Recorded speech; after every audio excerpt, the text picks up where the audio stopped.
a newspaper tycoon who was obsessed with immortality. Mr. Hart made his review in a book called Apuk is Here. Apuk the Destroyer is the Mayan god of death. From time to time, Mr. Hart is just a bit ashamed of being the shit he knows he is.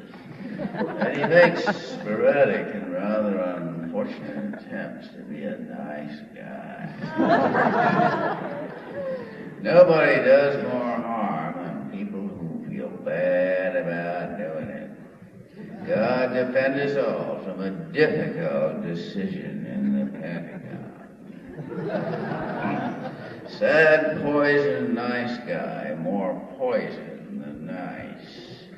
He entered the bar with the best intention in the world of establishing a warm human relationship with local people who had been up to now a bit standoffish.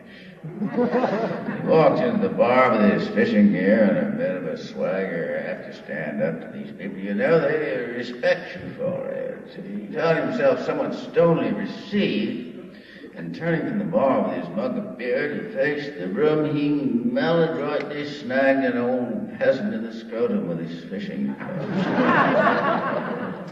He whipped out his switchblade, a poorly timed attempt at easy joviality. He said, well, I guess we'll just have to cut the whole thing off. Turning away, he made an ineffectual gesture from a New Yorker cartoon with his knife, inadvertently blinding the proprietor's infant son. Seeing that all his friendly overtures had fallen lamentably flat, he saw fit to withdraw as unobtrusively and expeditiously as possible. The name is Clem Schneid.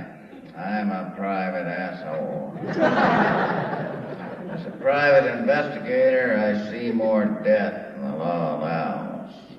I mean the law of averages. Here we have a routine case of industrial sabotage and a factory blows up, killing 23 people. Well, these things happen. I am a man of the world, going to and fro and walking up and down in it. Now, death smells.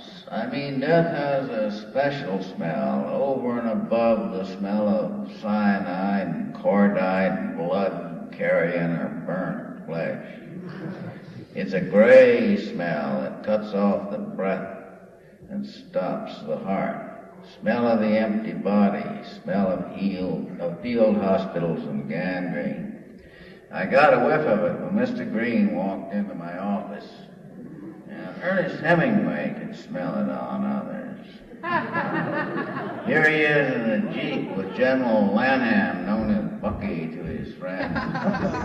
Ernie was a real general lover. It's worse than being a cop lover.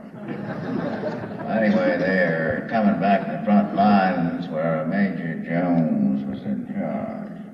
Have to relieve that man, says Bucky. Bucky, says Ernie, you won't have to relieve him. He won't make it. He stinks of death. When the Jeep reached regimental command post, it was stopped by Lieutenant Colonel John Ruggles. General, said Ruggles, saluting the